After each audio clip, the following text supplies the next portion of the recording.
Yep. What's up, everybody? Welcome to the CBC Wisdom Hour number 128 for February 23rd, 2021. I'm Steve Witchell in New Orleans. Hey, what's up, everybody? Tony B coming to you from New Jersey. All right, I got to turn you up a little bit. I can't hear you so well. Steve, turn it up. Everybody can hear. When I listen back every week, we can hear you very well. It sounds good, and I sound good too. So I think we're good. Great. We're doing this live. It's a thing to do, and it's very live. It's very as organic as it can be.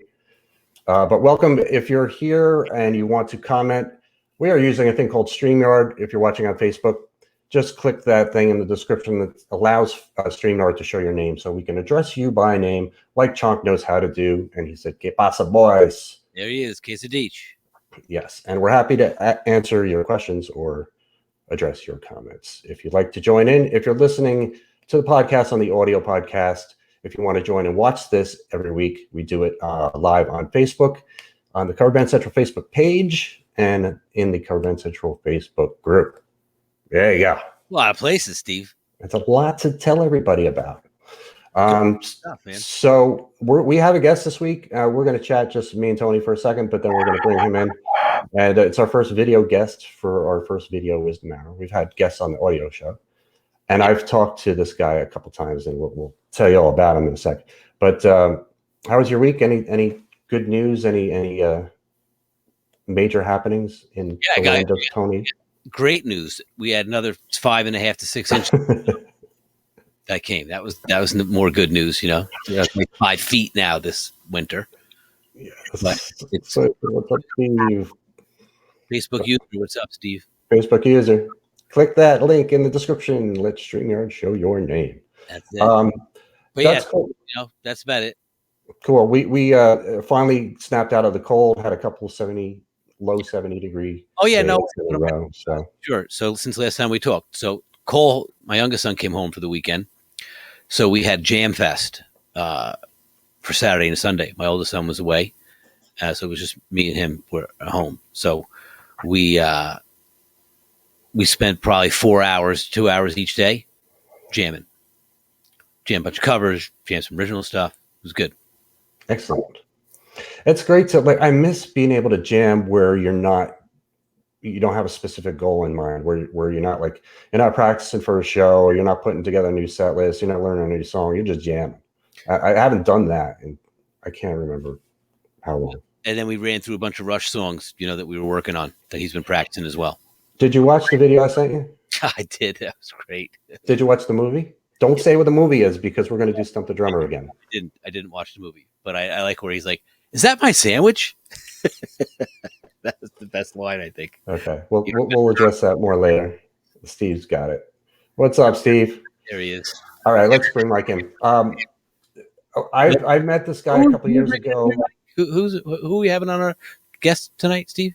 His name's Mike Schulte. He plays in a band called the Pork Tornadoes, one of my favorite bands out there in the United States, cover bands that are great musicians, just great guys, and creative as hell and motivated as hell. And we're going to talk a lot about that, about what Mike does.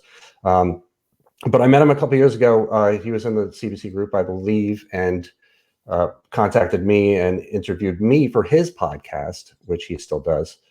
And we'll talk about that too. And then I had him on video twice right before New Year's, because his band was playing a virtual New Year's Eve show where they sold tickets, and we could touch on that too. But here we go. Mike Schulte, what's up, buddy? Hey, fellas, how are you? Very good. Welcome to the show. Thanks for coming on. I wish I had a sick background like both of you guys. I'm just like, look at my wall, just beautiful drum set, mixing board. Hey, I got a thing on my wall. I can't even tell what that thing is either. It's just something. It's art. Something. Art. It is very artistic. That's the Wisdom whistle.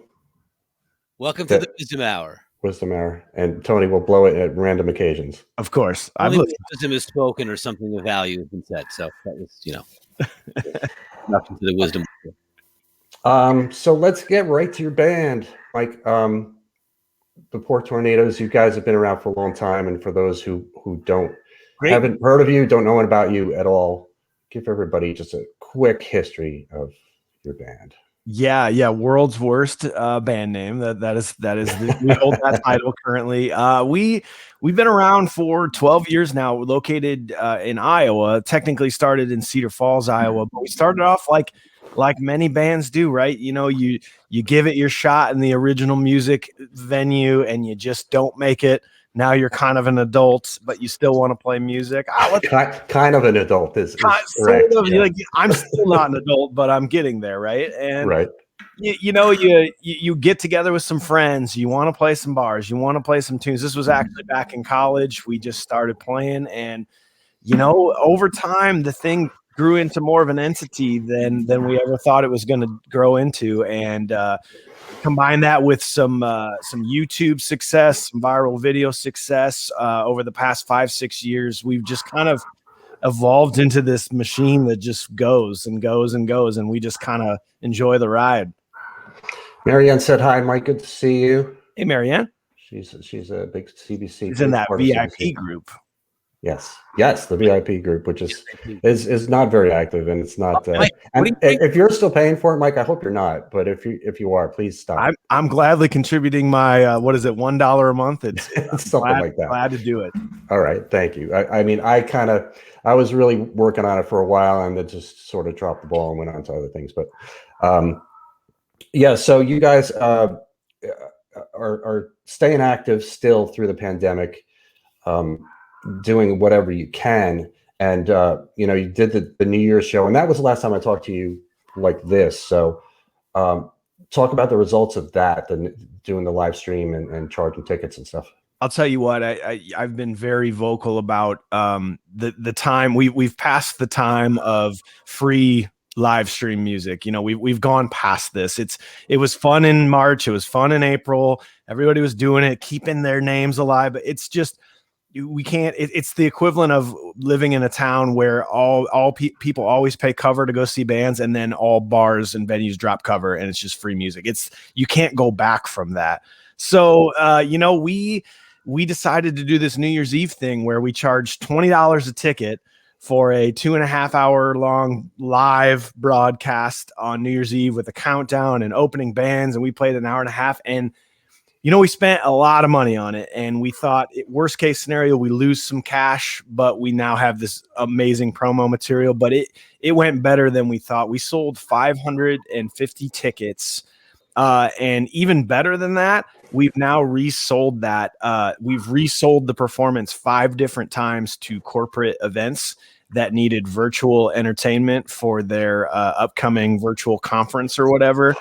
It was like, it is better than we could have ever expected. It's one of the best monetary things that we've ever done, surprisingly enough. And we partnered with local charities, and I think we donated like $3,000 to local charities from money we raised at the New Year's Eve. So we're going to do it again. I mean, I don't know if the time is over yet. I think we all need to keep doing that.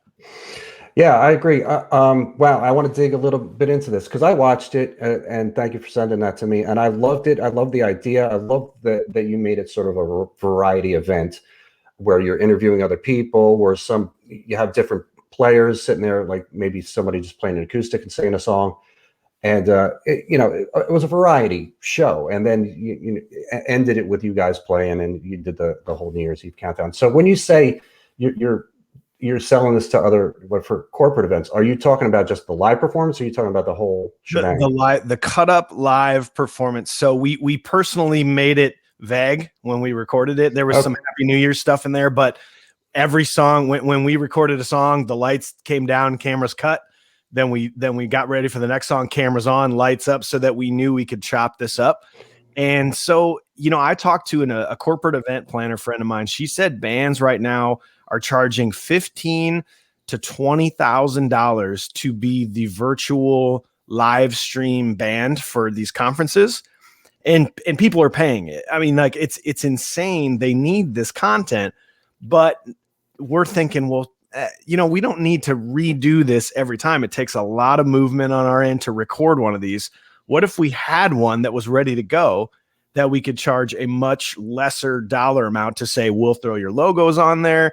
You can chop it up. You can throw commercials in there from sponsors. Here you go. It's a finished product. And it was surprisingly easy to sell this to a lot of people. Because, Mike, the heaviest lift is really, like you said, all the planning, right? All the preparation to actually do the event, then to hire the sound, the audio, to run through everything. You guys, ready to do it, then actually perform it, right? And then did you perform it in front of an audience? It was a live stream, or was it a pre-recorded thing that you put together? Pre-recorded. We had a crew of 20 people there. We had the band, our roadies, 5 cameramen, 2 audio people, and 2 light guys. And so like that's we can't just do that whenever we want to. That's a lot of people, a lot of money owed to a lot of people. So oh yeah, for sure. We then made sure the audio product was good. We remixed it. We edited the video how we wanted it to be. So it was a massive, massive undertaking, but now it's done. And right. and we've reaped the benefits from it afterwards. And I think any band can do this. I think if you're willing to put money behind your band and say, we are good enough, people like us, and if we do this, people are willing to support us. I've heard nothing but success stories from anyone around the country that's been doing this. That's a great idea. It's a very viable, real thing that you can do if you have A, like you said, the ability to do it, and B, the wherewithal to people to get behind it and the funds, right? Because you definitely need some capital in there to get started. But if it is as viable as you say it is, you can certainly pay those people back, and they may invest in it knowing that too. Say, hey, I don't have the money to lay out right now, but this is our intent. This is our marketing plan, and this is what we think we're going to make, and and then pay them that way. And we did two things to add to that. We did a back end thing. We paid everybody kind of a bare minimum, and we said, now we'll pay you back when a percentage of ticket sales, because we know you deserve more. We normally pay you more than this. But another thing, I thought it was going to be tough to get sponsors. We deal a lot with local sponsorships that sponsor our shows. And we did one in April, back when everyone was home and everyone was watching Facebook Lives, and it was a free Facebook Live, but we had sponsorship that helped pay us for that, because there was 50,000 views that night, right? That doesn't happen anymore. So I figured if we're doing a ticketed live stream, we're only going to have 500 tickets sold. Why would a sponsor want to sponsor 500 families watching instead of 50,000? But right. Think about it this way. You guys have all been on a Facebook live stream. You hit it, you watch it for 30 seconds, a little bit of dead air, or a text message pops up on your phone, and boom, you're gone. Yeah. But This is a closed door. You paid money for this. It's on YouTube. It's on your TV. You're going to watch the whole thing. And we sold three sponsorships just off of that, saying these people will watch whatever you put on this television. So that's another thing, that you find those local companies that want to invest with you, the local bars, the breweries, whatever, they want to get in front of people. So that's a really good lesson too for anybody to learn there. Like, you have a preconceived notion, like, well, because we're doing this, we're not going to be able to do this, but you have to try. You have to just try it anyway. Don't worry about somebody saying no. And I think that's kind of the thought process, is that, if you're selling tickets, that's your income. That's it. You can't have commercials in there. But yes, you can. Yes, you can. People will, like you said, people will pay for it, that audience. And there's that replay value too. It's not just the first time people see it. It's going to be there as long as you have it up somewhere. And now it's promo material now too. Even if no one bought a ticket, we paid for this glorious piece of like beautiful audio and video that now is a press kit for 2021, so it's not all is lost. Right. So you said you're going to do it again. Now, do you mean you're going to do a whole round of filming a show? It's going to be a little interesting. We have a show on March 6th, which will be, at the Paramount Theater. It's a sold out show. We play it once a year in Cedar Rapids, Iowa. It's 2,000 people this year. Clearly they're doing the socially distant seating pods, right? So it's only 600 people. So the income's not as great. We're going to do a storytellers, more acoustic type show, stripped down versions. Okay. We said, well, let's also film it. The same thing we did for New Year's. Sure. Edit it, make the video look great. And then in April, resell that as a ticketed show. So we got to, you know, the theater's still getting the same money they would normally get. Our production company's getting the same money they would normally get, but we are making less because we can't sell as many tickets. So this is the way to make more income off of that in the future. Right. It's, you know, you build in a library of content too, which at the very least is great for posterity. But, you know, at the most there, you can do so many things with it. You can repackage this stuff, you know, 10 years from now in different ways. And, you know, it's about creating content for all of us. And just because you're playing covers doesn't mean you can't do the same thing that an original band would. And even more so, you want quality. You know, like you said, someone's going to want to hear something that sounds great while they're watching it. You can't just have a great video with crappy sound. People aren't going to watch it, you know?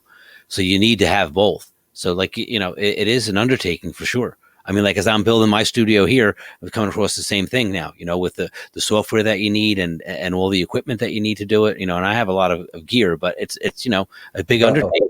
And even Steve, when we shot videos, like in the past, when I did it with bands where you would go to, you know, an agency place and you'd pay, you know, $1,500 and you're there for the whole afternoon for 6 or 7 hours and you bring all your gear, you set up as quick as you can, you change your clothes, and then, you know, you start doing the same thing that Mike's talking about. You know, you shoot your promo video and then it's edited in a way that you use it, you know, for, you know, all your press kits, all, you know, you're up online with it. If you're looking to book a wedding, you say, go to our website, check out the wedding specific page, because then you change into tuxedos and you do a whole wedding set, you know, and you change back into other clothes, you do a party set.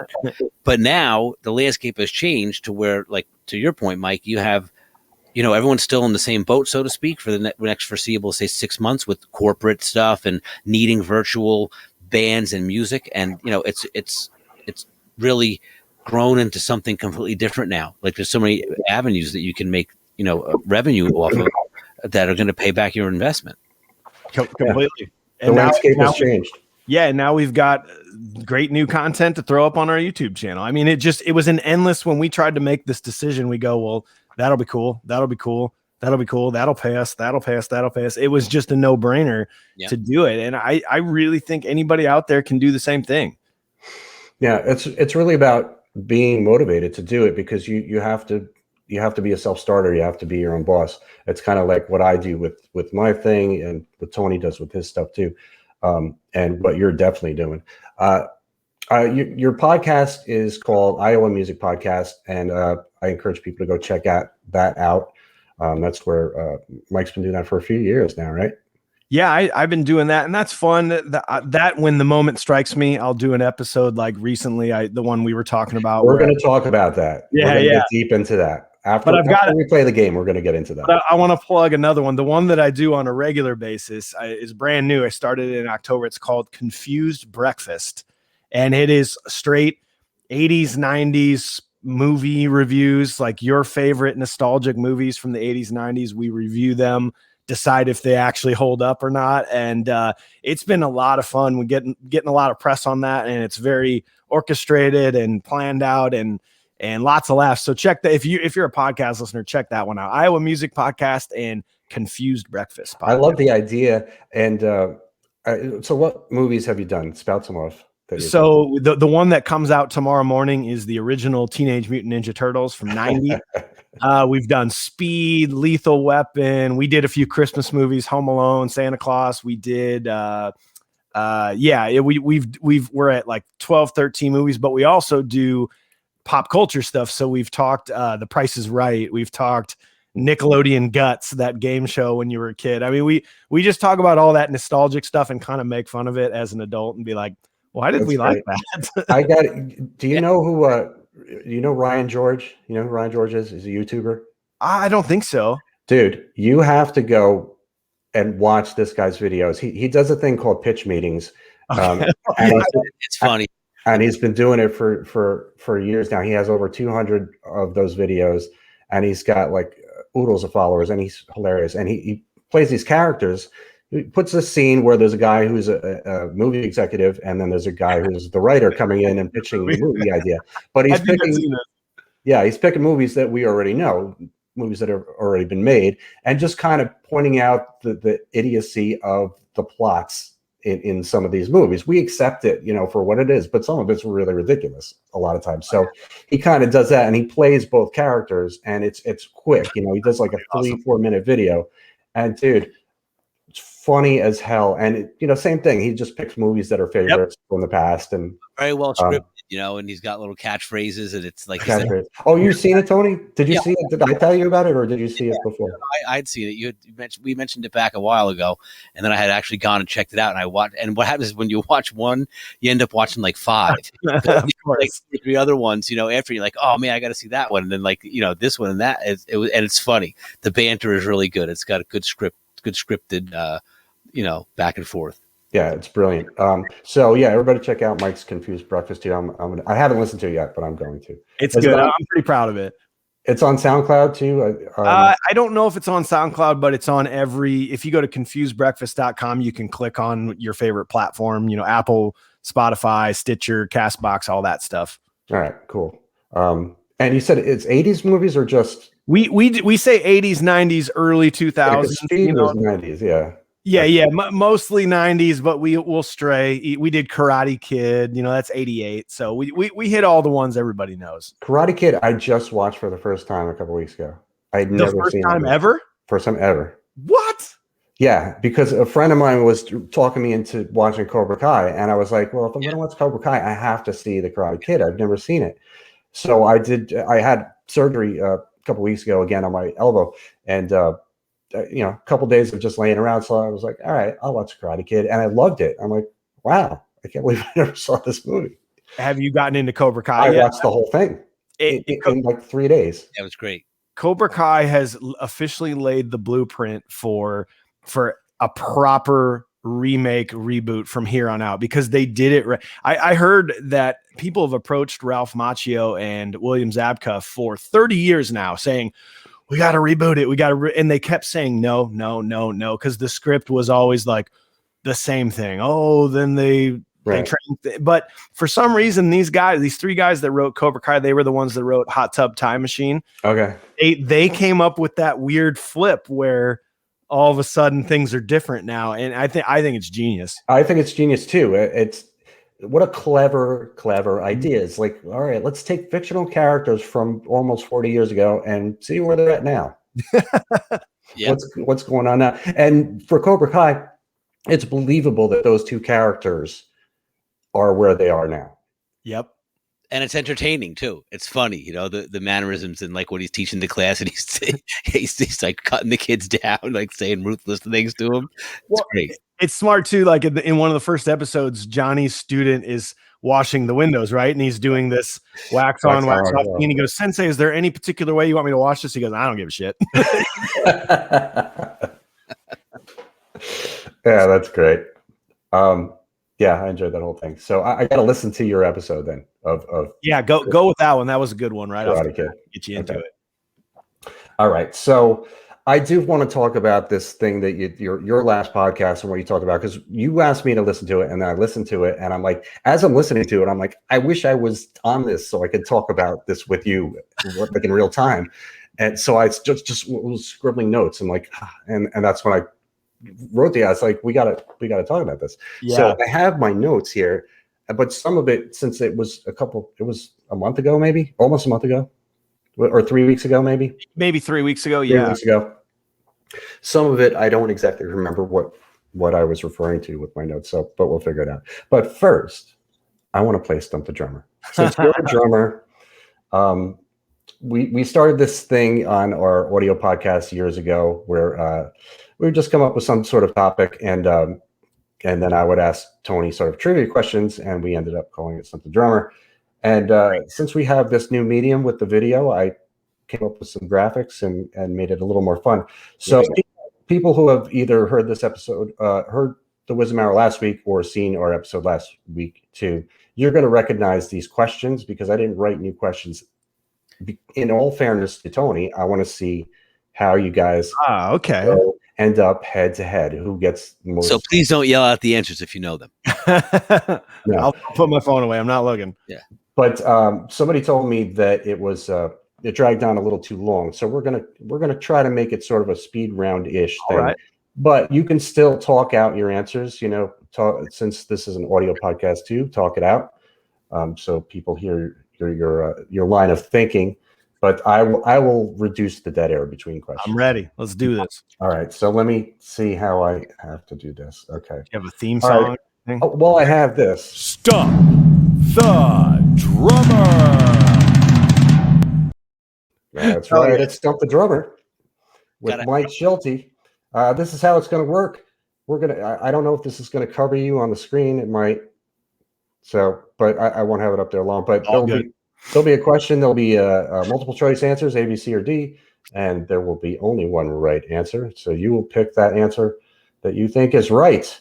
And I gave Tony 4 categories last week, but we're going to give you the same category, which is bass players. Okay. That is your category. I do not play the bass guitar. No, you don't need to. These are just random questions about something about bass players. Ooh, potpourri. I like that. Yeah. Yes. Well, potpourri is not an option. Songs in F sharp minor is not an option. Okay. Things you can hit is also not an option. So we're going to go. Here we go. We're just going to dive right in. Question 1. What bassist is known as the Ox? Is it A, Flea, B, Lemmy, C, Geezer Butler, or D, John Entwistle? I definitely do not know this answer, but there's no way it can be Flea. Lemmy is known as God, not the Ox. So yes. that can't be Lemmy. And like Geezer Butler seems like a nickname. Like Geezer seems like a nickname, so I'm gonna go D. D, John Entwistle. That's right. I don't know who that is, but he is. I'll put that up. He is the bass player for the Who. Oh, okay. Yes. Don't hate me, anyone out there. That's okay. Nobody's going to hate you, Mike. But you're 1 for 1. Yeah. And that's a good start. Question number 2. A 5-string bass adds what open note? Is it A, B, B, C, C, or D, E? My bass player is going to kill me. He does play a 5-string, and I've asked him this question before. I know it's not E, because E would normally be the top string on a 4-string bass. I'm going to say B. B is what I'm going to say. BB is your answer? That's right. Yeah. It's a B string. It's a low B. I'm going to get rid of this comment over here. Somebody just gave the answer. I did not see it, though. I just got to get rid of those comments. Okay. So you're 2 for 2. Let's go. Question number 3. Slap the bass. Yeah.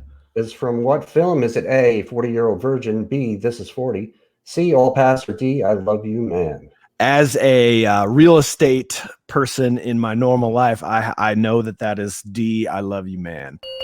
That's right. I Love You, Man. Tony did not get this right. So far, you were 3 for 3. Yeah. Good man, Mike.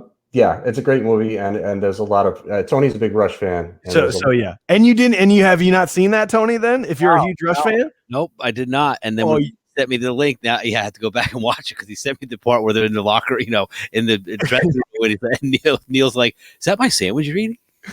And that's not from the movie, Tony. That was an extra thing that they did. Yeah, but I was saying that part was great. That whatever you sent me, that was very funny, very comical. You'll love the movie if you're a Rush fan, that's for sure. Oh, yeah. All right. Question number 4, Mike. What's the difference between a Fender Jazz and a Fender Precision bass? Is it A, the shape of the headstock, B, color options, C, arrangement of pickups, or D, where they were made? Oh man, there wouldn't be that big of a difference from color, right? And like, is the shape of a headstock an important thing? I don't feel like that really makes a difference. Where they were made, yeah, but usually don't they? I'm going to go, just in the efforts of time, I'm going to say C, pickups. That's right. It is the arrangement of pickups. There are P and J pickups. P is for precision, J is for jazz. There you go. Did not know. There you go. 4 for 4, Mike. Killing it. Question 5. What bass player has won 5 Grammy Awards? Is it A, Victor Wooten, B, Jaco Pastorius, C, Stanley Clarke, or D, Marcus Miller? The only name I recognize on that is Victor Wooten, but I feel like that's a trap. I don't think any answers have been A yet, so I'm just going to make a random guess and say B, Jaco. You've been stumped. Actually, the correct answer is A. Victor Wooten. Gotta go with the gut, you know. In plain Bell- sight, Mike. Go with your instinct. Bela Fleck and the Flecktones mostly is when he won those Grammys with that band. And the rest of them have either been nominated or won a Grammy as well, but not 5. Okay, question 6. Bass and drums are commonly referred to as what? A, 2 peas in a pod, B, Jekyll and Hyde, C, oil and water, or D, the rhythm section. I'm gonna go with E, the most talented people in the band, the most important people in the band. That's right. It's got to be D, rhythm section, right? That's right. Yes, the other ones I made up, and they're rather silly. Yes. Okay, so you are 5 for 6. Shit. Going to question number 7. Bassists who play with a pick are A, lazy, B, unskilled, C, cheating, or D, fine, leave them alone. Well, I would say whether this is correct or not on your end, I'm going to go with D, leave them alone. That's right. That's right. They're fine. It should never be a topic of discussion. It depends on the song, right? It depends on the song. There It you depends go. on the kind of tone you want to get out of your bass. There you go. All right. Question 8. Which drummer would most bassists never want to play with? Is it A, Tommy Lee, B, Alex Van Halen, C, Ringo Starr, or D, Lars Ulrich? I mean, okay, so you're saying as a bass player. As a bass player. Okay, so I mean, Tommy Lee's a pretty good drummer. So is Alex. I am personally not a Beatles fan or a Ringo Starr fan, but you know he's good. I'm gonna pick Lars only because he does not keep time. His time goes like this the whole show. That's right. Now hold on. A lot of people hate on Lars. Lars was one of the most innovative drummers of all time. Like, I mean, like the stuff he made for Metallica was very amazing and very unique. But like, you listen to some live shows, come on, just use a metronome, guys. Yeah. Yes. Sure. I said the same thing last week when we were doing this. I said the same thing. People always hate on Lars, but he's got to be given credit where credit is due. Completely. And I agree. I think for Metallica, he has done a great job as the drummer of Metallica, but I think he's a horrible drummer. Oh, and by the way, it turns out he was right during the Napster stuff, guys. He was totally right. And we owe him an apology. Right. Sorry, Lars, if you're watching. Okay, you're 7 for 8. Very good. We're on to question number 9, which is which of these rock songs does not include a bass intro? Is it A, No More Tears, B, My Generation, C, Ace of Spades, or D, Money? Are you familiar with all of those songs, Mike?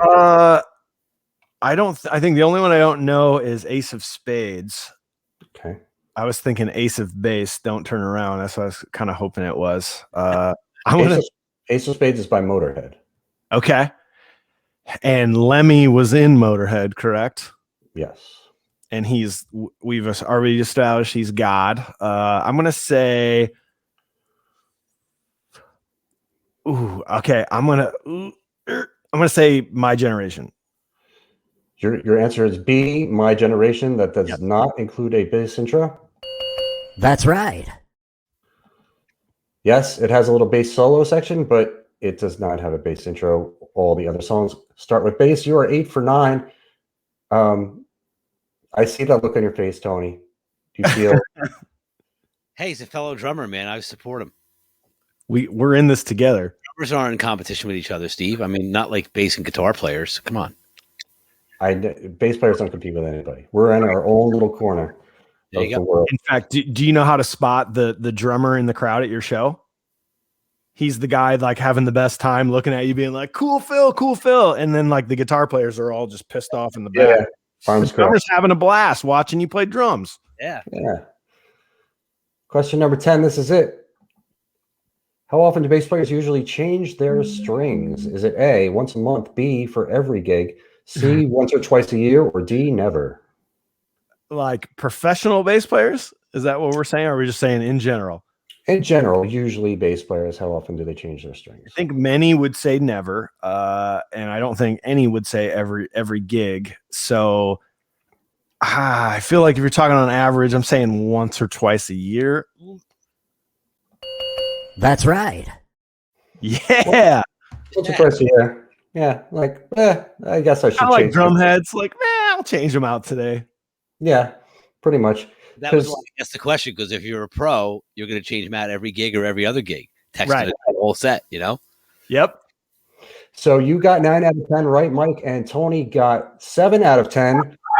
So you, Mike Schulte, are the reigning champion. Stump the Drummer. I'd like to thank my mom for buying me my first drum set and putting up with the terrible noise that came from the basement for many years.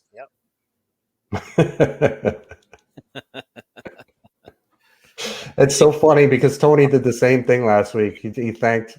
He's like, I'd like to thank my mom. Thank my dad." It's the first thing I've ever won. That's it. That's right. Yeah, your certificate will be in the mail. So Thank you. expect it to arrive 6 to 10 weeks from now. Along with your $100 Amazon gift card. All right. Ooh, are you footing the bill for that, Tony? Okay, cool. Since you lost, Phil was just telling me that it's a new option that we have on the show. I didn't really clarify with him who was paying for it. I just figured it was part of the budget. it is. We'll talk to accounting. Eddie, make a note of that. All right. So, all right. I was alluding to this earlier about your last podcast where you talked about this topic about how you're doing your marketing online on Facebook, how you're doing your promoting, and you did an experiment. And I like you mentioned during this podcast, you're like, I love math and I love doing it, getting these numbers. I'm the same way, and I love the fact that you made it scientific.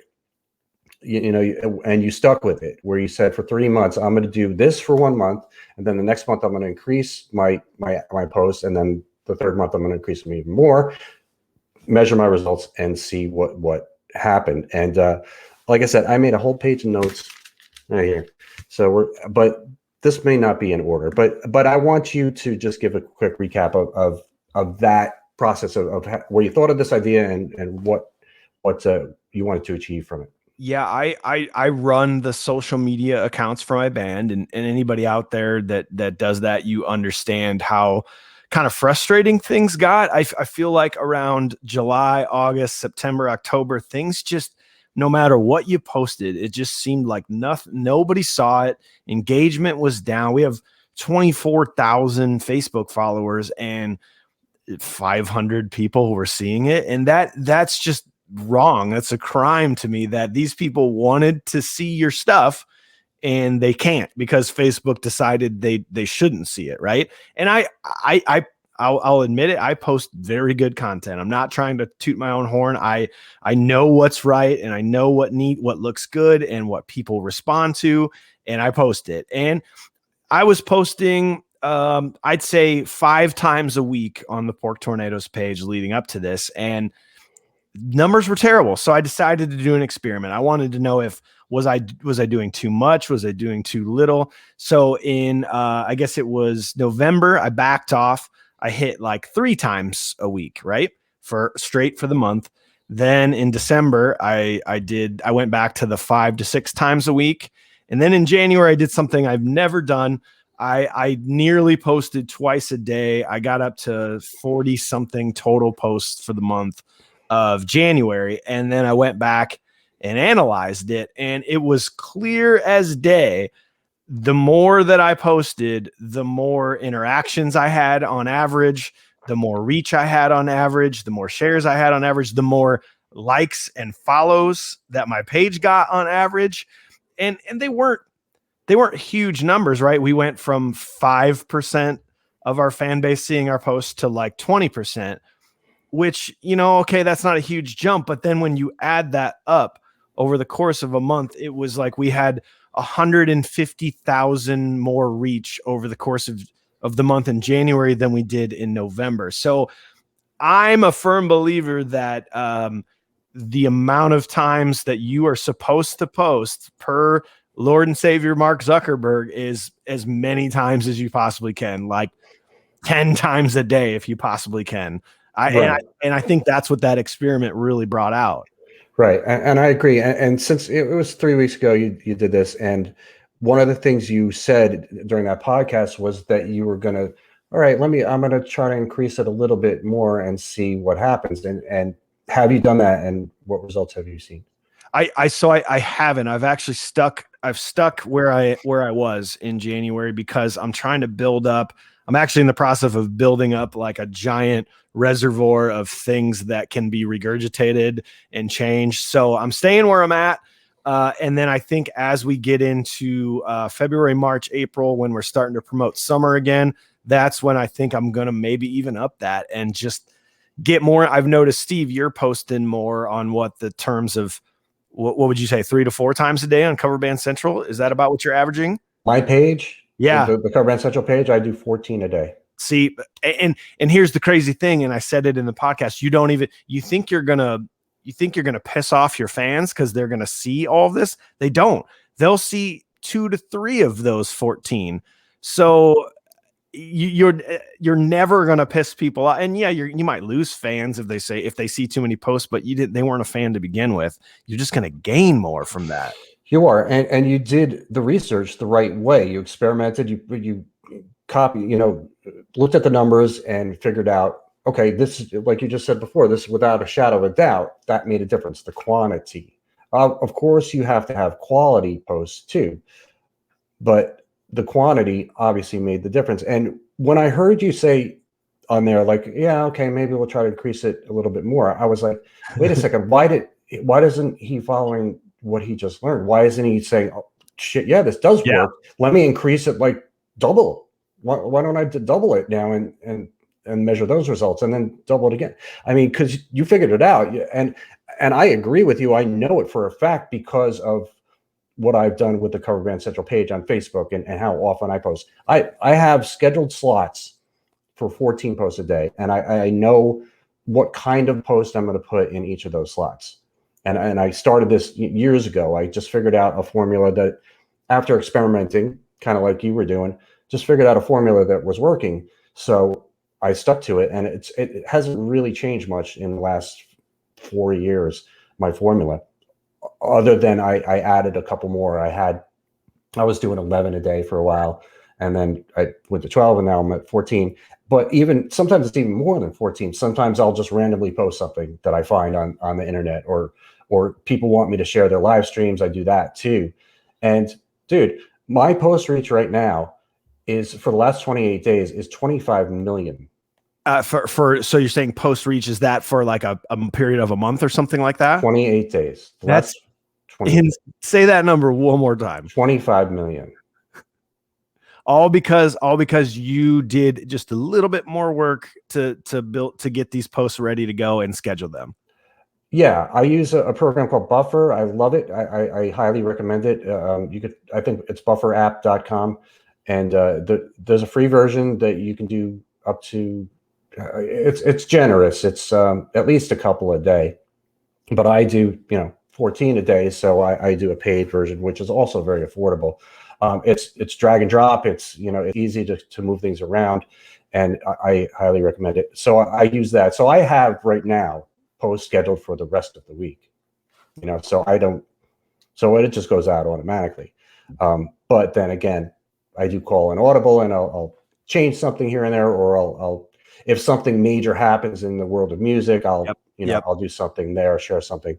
Steve, how much time do you think it takes you in a week to get that many posts teed up? Because if you're doing, are you doing 7 days a week? Yeah. Oh yeah. 7 days a week. Yeah. That's what I mean. So you're 100 posts plus a week. Mm-hmm. And that's why I have that post reach, Mike. I mean, that is the major reason. And there's a lot more to it with the quality of the post too. And I mean, there's a lot more to it. So I do want to kind of talk about that, because I think this is really important for everybody to learn. It's so super easy to do, I got one question though. Hang on, not to sure. interrupt you. Yeah. I'm going to. So back to Mike's previous point, he said, he knows what to post. He's good at it. He knows what looks good and what works, right? So thinking about how much time it would take to develop the posts, Mike, right? To be cognizant that they're quality. And you're doing, at the most, you said you were doing, 10 a week or 10 a day? What'd you say it was? At the most for me, I hit about 40 to 50 a month. So I was hitting, two, maybe an average of 2 to 3 a day. Okay. So so say 10 a week, like, okay. So just at that point, so 40 a month, and Steve, you're at 100 a month plus, right? So how, just to give the audience like an idea of how much preparation does it take? Like if you already have a week queued ahead, then technically if you're still working on it every day, you have the week stuff plus your audibles. So you always have a library of content, right, ready to post. Yeah. There's a big difference though between what I'm doing and what Mike does or what any other band would do as far as the content. Because I'm sharing stuff that it was mostly stuff that was created by somebody else. I'm just curating content and then sharing it. I mean, I do create my own content. I write articles for the website and I create some memes as well. In Mike's case, and correct me if I'm wrong, Mike, but I think that all of your content is branded. Is that correct? For the most part, yeah. We'll try to have something on there that who it's from, just in case you're scrolling through. Right.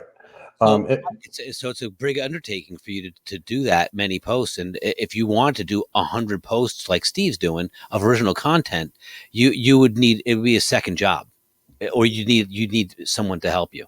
It really would. I think at some point, if you're an entity like a band, at some point you're going to get capped out on just how much you can generate. But a lot of the newspapers, Steve at Cover Band Central, a website that has featured us before called Whiskey Riff, they can share the same articles over and over. Sometimes they can share just, here's a picture of a Busch Light can, and everybody loves Busch Light, right?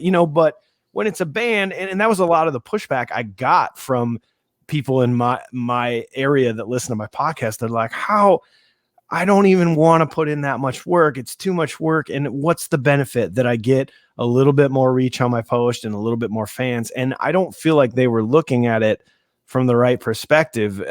That steady increase in fans equals more money for you in the future as a band, as an entity. And it's worth it to me. I'm very proud of this band, and I'm very proud of our image.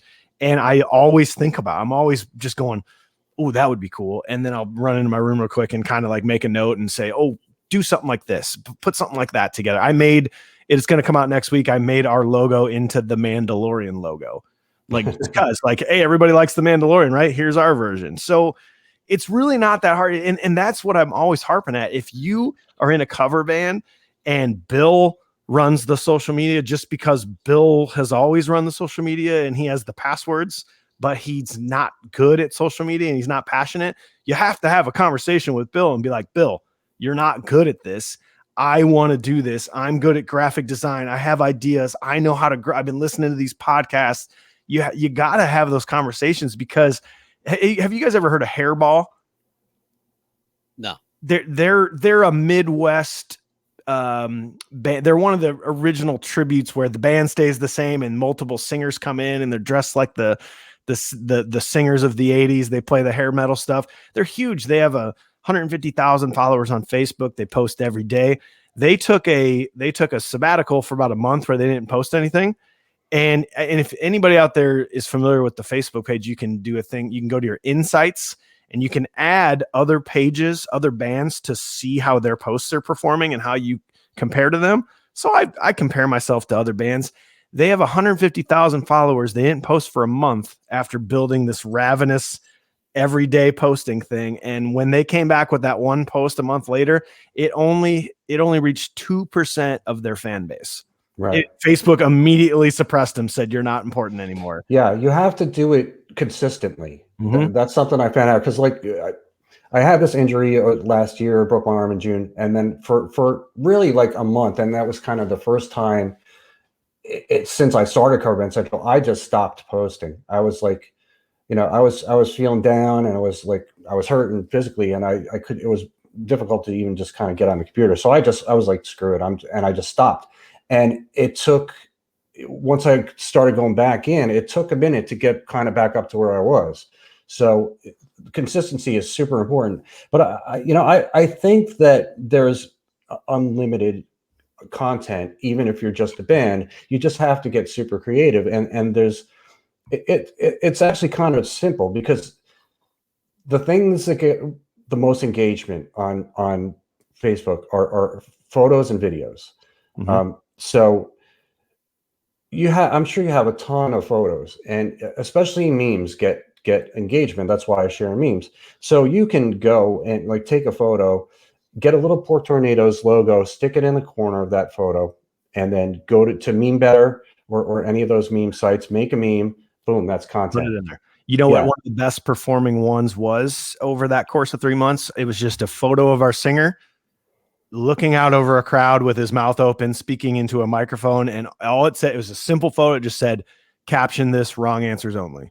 And that's good. Went to town on commenting and going nuts on it. And that was, it took zero of all the stuff I've made that have taken hours. That took no time. Dude. I mean, I have found the same thing. Like I'll do research on stuff on some topic, and like spend like 8 hours crafting an article, using the right words, editing, and making sure it's good, and then nobody sees it. And then I spend half hour writing an article about Robert and Toya Fripp, where she's got her see-through shirt on. Yep. And boom. I mean, so it's like, okay, but you can use that to your advantage, that knowledge of like, okay, I don't need to spend 8 hours making content. I could just make a bunch of memes in one sitting and then post one each day. Videos too, and short videos, like, with the popularity of TikTok, you can do a 15-second video of something, of somebody in the band saying something or telling a joke or loading gear, or I mean, there's so many things you can do.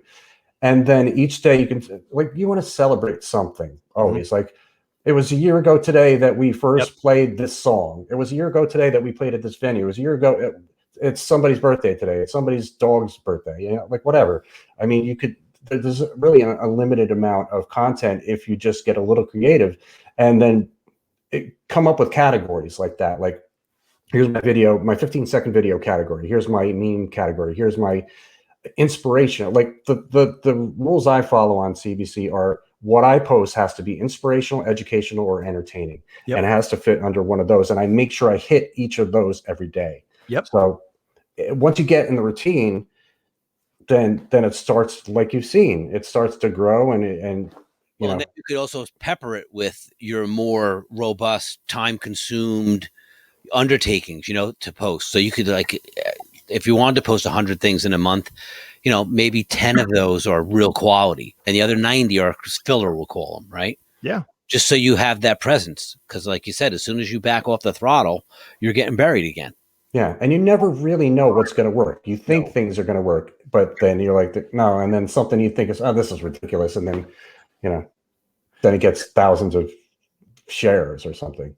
Jeff Yonker said, well, how do we monetize that traffic? And there's, I think that's kind of a broad answer, because you can't just monetize it just because you have all this reach. It doesn't equal money, but it equals money in a lot of things. The more people you have on the page, the more eyes you have on videos. So if you're getting close to monetizing on YouTube, or if you're getting your TikTok up and you're trying to send people to your other platforms, it's easier to send larger quantities to those platforms. And as much as we want to pretend like it doesn't matter, it does matter how many likes your Facebook page has when you're talking about money. I mean, the more fans we've gotten, the more our price has increased as a band. So it's not a general, like, you will see X amount of dollars come back, but your popularity equates how much you can charge, and then how many more people you can get onto your YouTube to where you can actually make money. And and the more merch you can sell, I don't know. It's just you can't quantize it, but it's there. It's there. We're making more money than we made 5 years ago. I know that for a fact, Right. And there are options on Facebook to make money if you have a page with a lot of people on there and it's active. That there are options that Facebook gives you. There's a brand collaborations thing that you can sign up for. You can take tips. You can do either through PayPal or Facebook has a tip thing. You could start putting ads in your videos. If you put videos up often, which is something I'm going to start doing on CBC every day. I have a theme for every day. We talked about it last week. And just quick 3, 4, or 5 minute videos about some sort of topic every weekday. And this way I get more minutes viewed, and then I can, because you have to have a certain amount of minutes on Facebook before you can actually monetize it. But you can. You just have to have the content. And yeah, like you said, this merchandise, there's a ton of ways for you to do it. If you have a website, drive people to your website, maybe put ads on there, get other people to sponsor you. Who knows? Sky's the limit. Yeah, it's just you can't go, this is the pathway to it. It just sort of the more fans you have, the more things you can do, right? Yeah. More opportunities develop from that too, right? And then that's going to pull you down a different path. And, you know, like you said, you just have to go along for the ride, motivated enough to keep rowing the boat. Yep. Yeah. And make sure you're having fun, which is one of the things I love about you guys. It's very clear that you're having fun. Nobody's phoning it in. Nope. We always say that. Well, we play the same show for 5 people or 20,000 people. It's just we rehearsed together in the same room Sunday, and it was just like we played 4 songs because all we were doing was talking and laughing and telling stories. It's just if you're not in a band with people you like, I hear stories of bands that they never hang out other than when they are playing shows, and you're kind of like, that sucks. You know, these are my best friends. You know. Yeah, and that's kind of like for I don't know if it was for you, but for me, when I started playing, it was like I was hanging out with my friends. We were just jamming and hanging out and trying to get beers somehow, and then trying to get girls, sometimes succeeding, and having fun. Yeah. You see, JC Pico said that his band they cover our version of Tennessee Whiskey. That's a hell of a statement. I really appreciate that, man.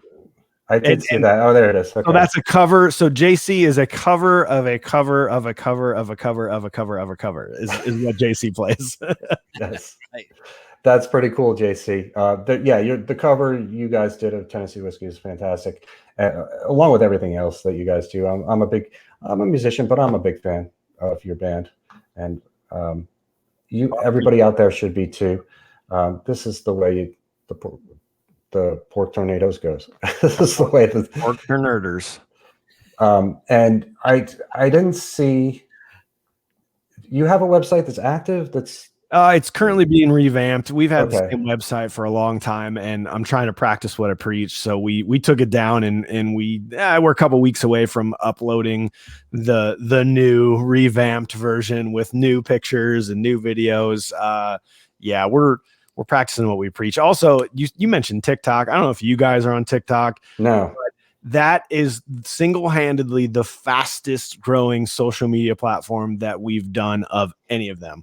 Really? We started it 3 months ago, have 15,000 followers already, 1.5 million views.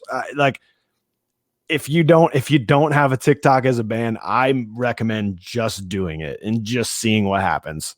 I got to get on. I have it for me, but I've never once used it. So had a guy write a comment on our TikTok video that said, "Hey, never heard of you guys before. This video randomly showed up my feed. I followed you, looked you up on YouTube, watched all your videos, and then found out that you're coming to Omaha in April. That's where I live. I just bought tickets to your show." Like that little interaction just randomly happened because of the internet and because of social media, which as much as I hate on social media, it's such a powerful thing. I can't give it up. Yeah. Don't hate on it. Love it. Embrace it. I hate it sometimes.